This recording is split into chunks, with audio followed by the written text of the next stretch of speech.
All right, so hey everyone, my name is Jason Pacheco, a real estate agent with Caldwell Banker. Today I have Stephen Robert here with Bedrock Credit. We're going to be asking him a few questions. Some I received through social media that you guys wanted me to ask him. I guess the first question I'm going to ask you, Stephen, is what is the one single best way to boost your credit score? Pay down your credit card bills. Pay down. So many clients, I've been doing this for 13 years, and so many clients come to me and they say, look, what's going on with my credit? And I look at their credit cards and they're all maxed out. And 30% of our scores are debt utilization. So something as simple as taking that credit card where the limit's $1,000, you owe $1,000, paying that down to zero. Within 30 days, once that actually cycles through and hits the credit bureaus, that's going to boost your score significantly. The one thing I do want to point out, however, is that the credit card companies only update the credit bureaus one time per month. So the day they send you the bill, whatever that balance is, that's what's going to show up. And what a lot of people get caught in, the trap they get caught in is, okay, fine, I maxed out this month, I'm going to pay it. And they pay it. And they think, okay, great, it's going to update automatically. Well, it doesn't. And what happens to the client over the next 2 to 3 weeks? Spend, spend, spend, spend, spend. So by the time the billing cycle closes out again, guess what? They're at the high debt utilization again, and they're perpetually caught in this cycle of, oh, I'm having high debt utilization, thinking, well, if I paid it in full the day I got it, I should be good. Doesn't work like that. So you actually have to pay it, leave it be for a solid 30 days, let it update it to credit bureaus, and then you'll see the improvement in the scores. Right, yeah, that makes sense. And I also have heard before someone, people, I don't know if it's a myth or it's true, but trying to only stay under 20% of your credit limit. Is that true? It might help your score? Well, 20 is better than 30, but Right. 10 is better than 20. Yeah, And yeah. ultimately, zero is best when you're trying to apply. The general concept here is, though, to keep the cards open and active, right? So a lot of people think of like, well, I told I have to put 15% down, 30% down, constantly just showing activity. That's just to keep the cards open and active. And that kind of can be a little confusing for some people. Here's what I tell people. I don't care if you have a $300 credit limit or a $30,000 credit limit. The most you should be using your credit cards every month, $30 to $50. One tank of gas on each of your cards, wait for the bill to come in the mail, pay it in full. That's the best way, bar none, to build and establish credit history. If you put $1,000 on there because you have to, because a tire blew or something like that, I get it, but that is not the way you should be using credit cards. That's not the way to have the best credit possible. But you do need to keep the cards open and active. And for those clients that say, well, I want to just bring the balance down to zero and leave it there, and then all of a sudden 6 months later the card gets closed on them, that's going to negatively impact their score. So they do have to have some activity on it. Sure. All right. And then another question I got from some of my followers is, what is a FICO score? A FICO score is what we care about, especially in the mortgage world, I should say. So here's the overall, right? You have all these free websites that create all these things called credit scores. These credit scores can be anywhere from 100 to 1,000 points, can be 2 years worth of data, 7 years worth of data, but all of these algorithms and these credit scores are all arbitrary. Everybody makes up their own thing. What one company has is completely different than another company. Now, then you have FICO scores. FICO is Fair Isaac Corporation, is its own company. They've been around forever, and they are the ones that in the mortgage industry are the gold standard. Now, within FICO, why not make it a little bit more confusing?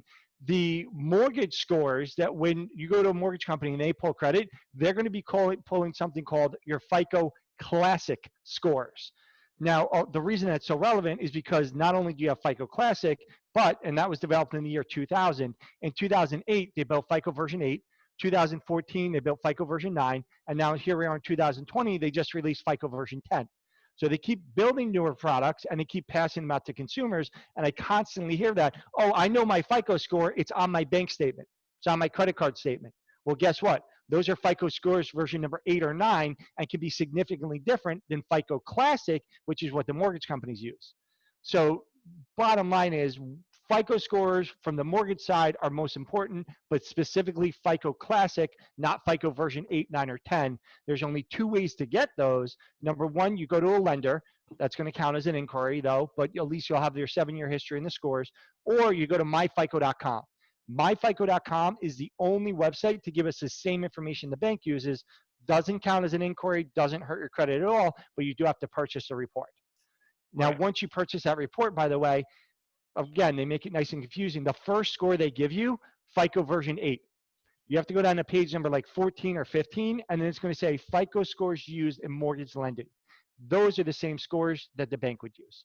Yeah, all right. And now, on average, I know everyone's different. Every scenario is different. I'm sure if they listen to you and they're disciplined, it could be quicker. Now, let's say I needed to boost my credit score about 100 points to be in the ballpark to purchase a home. How long, on average, would you say that takes? I'm going to give you an answer, and then we're going to clarify the answer. 6 to 12 months. Okay. Okay. Two things. Number one, we're living in the COVID world, which means everything is so much slower. Ever since the CARES Act came out, the credit bureaus don't have to abide by the Fair Credit Reporting Act right now, where they have to respond within 30 days. They're taking so long to respond. The creditors are so slow to respond. So fixing credit in general right now is taking much longer. So if anybody watching this is thinking, well, I want to purchase a home in 2021, start today, because it's going to take some time.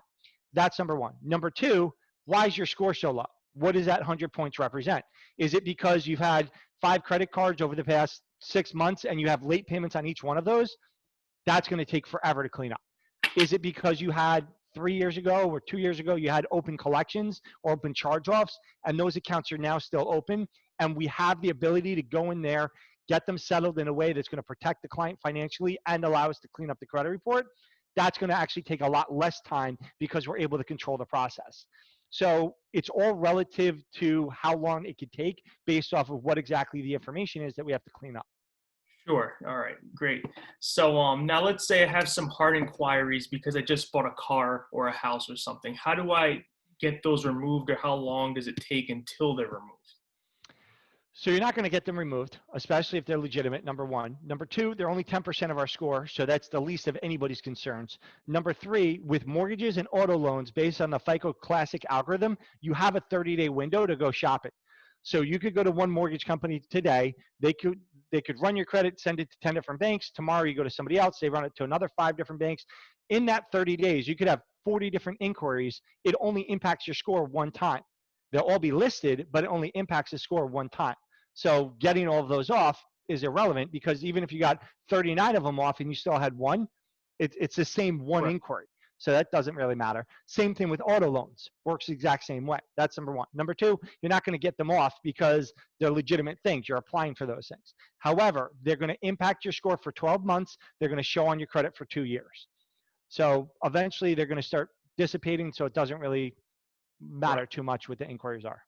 Yeah, all right. So now they should teach it in school, in my opinion, but they don't. In high school, that's kind of where everyone, maybe young kids, start getting into getting credit cards and stuff. Now, what if you had to give a class of seniors in high school a bit of advice with credit?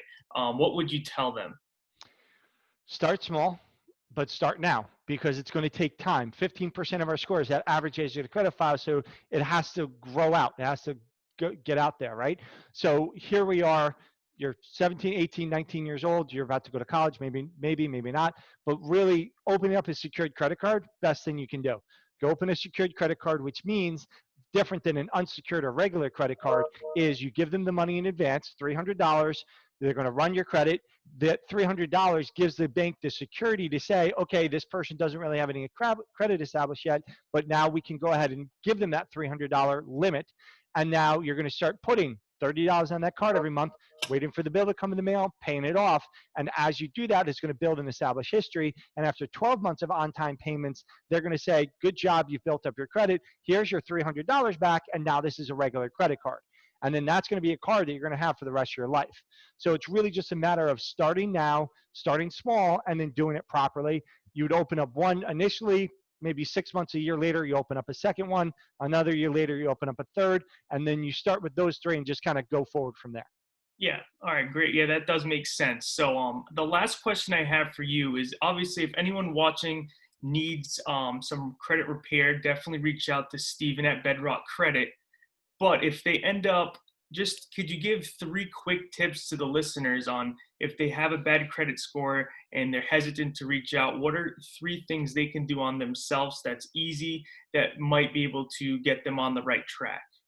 Okay, so number one is looking for recent late payments and or past dues. I see clients constantly that come to me and they're 30 or 60 days past due.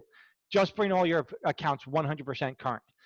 Every time you're not 100% current, your scores are going to keep dropping. And one of the things I hear is, oh, I got 3 months behind. And then they said, if I just pay an extra $20 a month, that eventually I'll catch up. Well, that sounds nice from a financial side, but until you're 100% current, every month you're not 100% current, you get a new late payment, your scores keep going down. So don't let them trick you into that. If you're past due, you have to pay it 100% current immediately. Number two, medical debt that goes into collections. Call the medical company and pay them directly. The doctor or the hospital, pay them directly. Do not pay the collection company. Number three, if you do have any type of open charge off or collection debt, don't just start calling and making payments. Never put yourself into a payment plan. And if you are ready to settle it, there's a specific way to do it. So just make sure you would talk to them and get a settlement letter in writing. And then when you're paying it, you only pay it with a money order or a certified bank check. You never give out debit card, credit card, or checking account information in making those type of payments. Part of what I do in office or service is to represent you as a limited power of attorney to help settle those type of debts.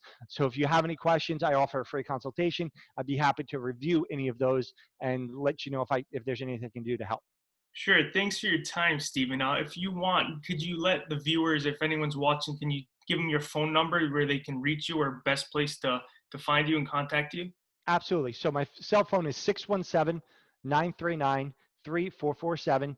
You could go to bedrockcredit.com, BEDROCK credit.com, and Stephen Robert at bedrockcredit.com is my email address. And again, I offer a free consultation. Even if it's just a question about something about debt utilization or how something works, please feel free to reach out. I'd be happy to help. All right. Thanks for your time today, Stephen. Thank you, Jason. Have a great Thank day. you. You